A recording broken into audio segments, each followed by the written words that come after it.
Throughout the year of 2024, North Korea has been doing things that would normally elicit an enormous amount of attention from the outside world. But due to the international news being focused on the more pressing ongoing hot conflicts in Ukraine and the Middle East, North Korea's recent developments have gone underreported on for now.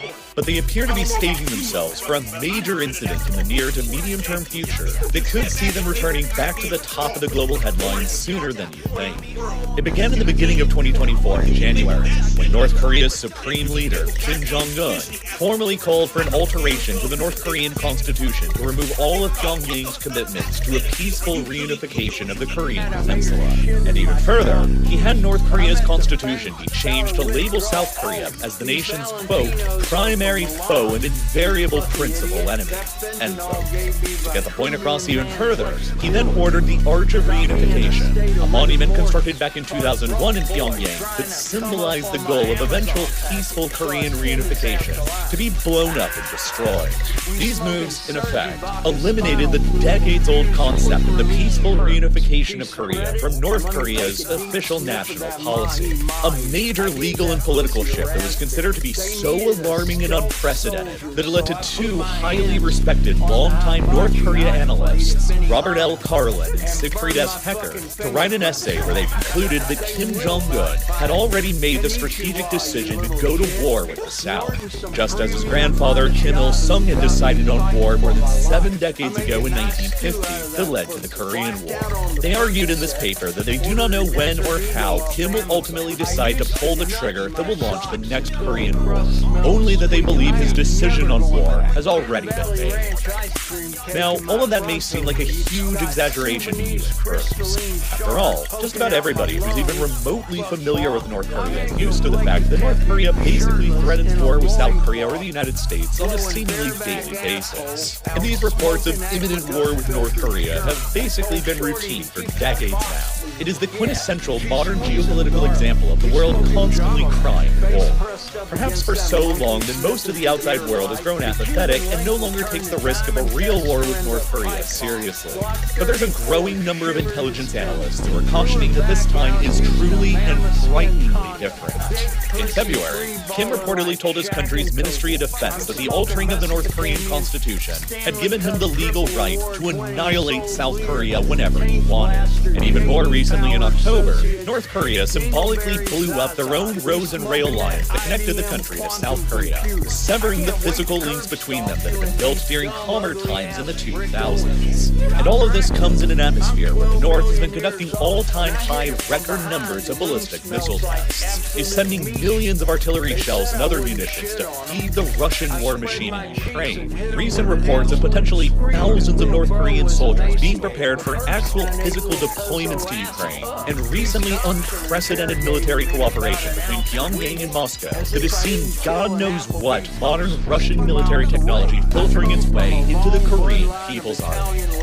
For many decades now, there's been a certain logic regarding America and South Korea's confrontational relationship with North Korea. It dates back to about 1991, when North Korea's former patron and chief supporter, the Soviet Union, collapsed, which threw North Korea into utter economic chaos. Over the years that followed, the qualitative differences between North Korea's and South Korea's armed forces accelerated into a runaway pace, with North Korea's armed forces remaining frozen in time in the Soviet era, and South Korea's armed forces continuing to advance and modernize, first with American equipment, and then with their own advanced home-built modern equipment as well. It quickly got to the point where it became obvious that South Korea's armed forces and the roughly 30,000 U.S. troops deployed to safeguard South Korea possess overwhelmingly superior technology and conventional firepower than North Korea, to the point where it became obvious to everyone that if North Korea ever attempted a forceful takeover of South Korea again, the same way they had tried in 1950, there would be no other possible outcome other than the complete destruction of the North Korean regime. With a disintegrated Soviet Union and a cautiously rising China and an overwhelmingly dominant American position globally, North Korea knew that it had no other choice available to it other than diplomacy. And so, the North entered into a decades-long quest to normalize its relations with the United States in order to secure its own stability and legitimacy. And at the same time, knowing that it could never compete with the South or the U.S. conventionally, and fearful of its potential future without U.S. normalization, North Korea pursued its own nuclear weapons program as a secondary fallback option to rely upon for stability and security in case diplomacy with the U.S. ultimately failed. But that simultaneous nuclear program strained Pyongyang's ability to actually normalize its relations with Washington, who was loath to see a regime like the North's acquire a nuclear weapons arsenal. Diplomatic talks were made but progressed slowly. It became exponentially more difficult after 2006, when North Korea successfully tested its first nuclear bomb. From that point onwards, North Korea developed their nuclear weapons as a sort of bargaining chip. They wanted to normalize their relations with the United States and end the crippling economic sanctions that had been applied to them first. And then they would give up their nukes afterward, while the United States essentially wanted the opposite.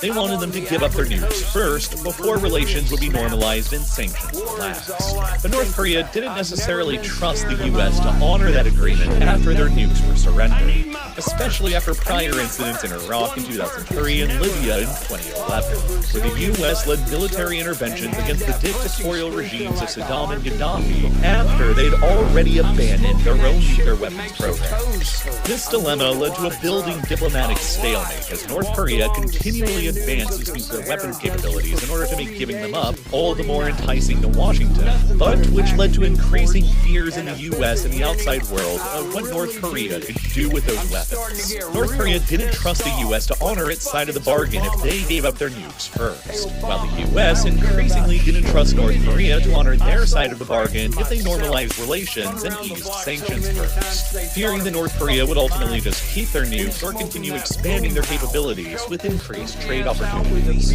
This decades-long diplomatic deadlock eventually came to a climax in February of 2019 at the Sofitel Legend Metropole Hotel in Hanoi, Vietnam, which served as the venue for the second high-level in-person meeting between Kim Jong-un and then U.S. President Donald Trump. Kim poured just about everything he had into this meeting with the ultimate goal of achieving what Pyongyang had been seeking for decades since the early 1990s, a normalization of its relations with the United States. But the talks between him and Trump in Hanoi quickly broke down on just the second day, and Trump left the summit early without reaching any agreement of any kind. Both sides blamed the other for the breakdown, and the failure obviously placed a huge psychological burden onto Kim personally. In his final letter that he sent to Trump only a few months later in August of 2019, he wrote, quote, "If you do not think of our relationship as a stepping stone that only benefits you, then you would not make me look like an idiot that will only give without giving anything in return." End quote. With the word idiot describing himself being a particularly notable insight into his psychological state at the time, and his likely sense of shame and embarrassment at having failed to achieve his regime's long-pursued goal of U.S. normalization. And that sense of failure and embarrassment would quickly begin leading him to question the wisdom of even trying to carry on with that goal any further. Over the summer of 2021, reeling from the humiliation of the failed Hanoi summit and the economic devastation of the COVID-19 pandemic, Kim watched on as the United States disastrously pulled itself out of Afghanistan. In a matter of only 3.5 months, Washington's installed and propped up government in the country would receive more than $81 billion in direct military aid and equipment, and whose armed forces had undergone decades of American training and supplies, just utterly disintegrated in the face of an offensive from the significantly outnumbered and under-equipped Taliban, completely destroying 20 years worth of American military effort in the country in virtually the blink of an eye.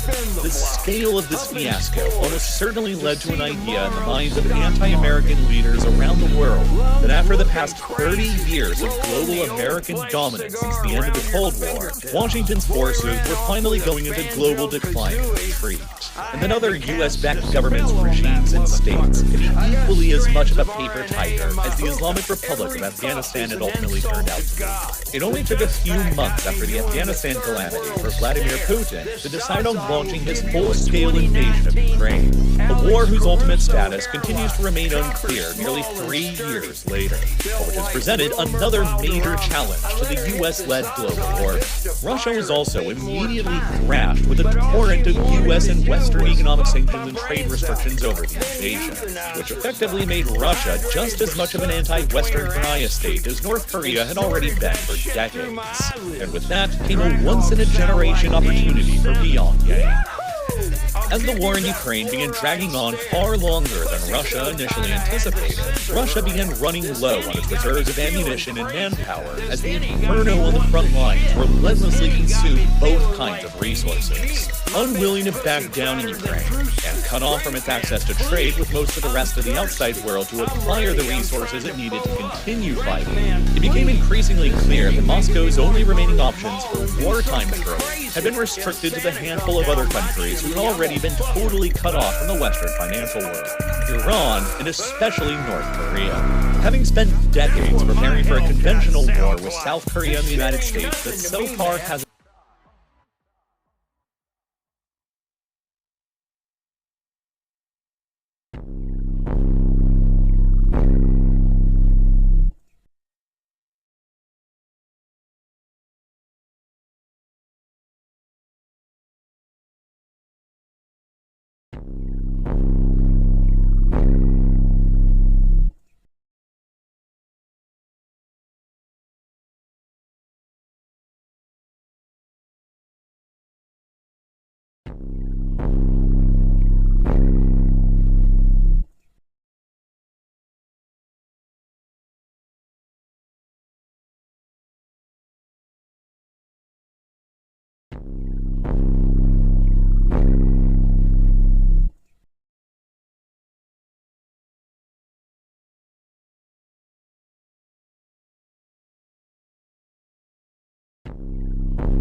오빤 강남 스타일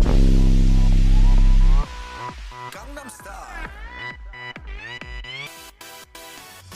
낮에는 따사로운 인간적인 여자 커피 한 잔에 여유를 아는 품격 있는 여자 밤이 오면 심장이 뜨거워지는 여자 그런 반전 있는 여자 너는 선호해 낮에는 너만큼 따사로운 그런 선호해 커피 식기도 전에 원샷 때리는 선호해 밤이 오면 심장이 터져버리는 선호해 그런 선호해 아름다워 사랑스러워 그래 너 그래 바로 너 아름다워 사랑스러워 그래 너 그래 바로 너 지금부터 갈 때까지 가볼까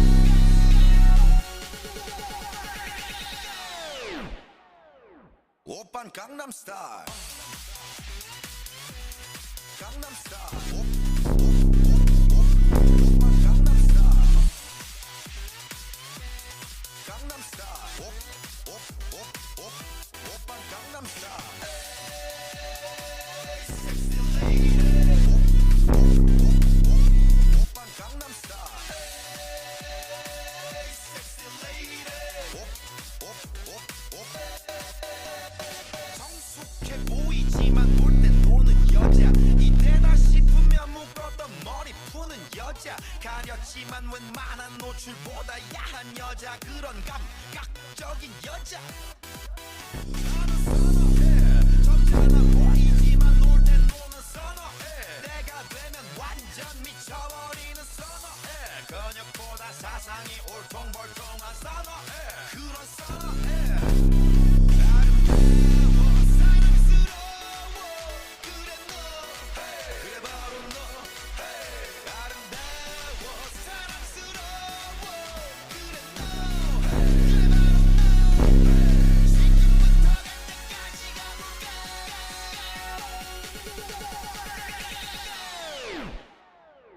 오빤 강남 스타일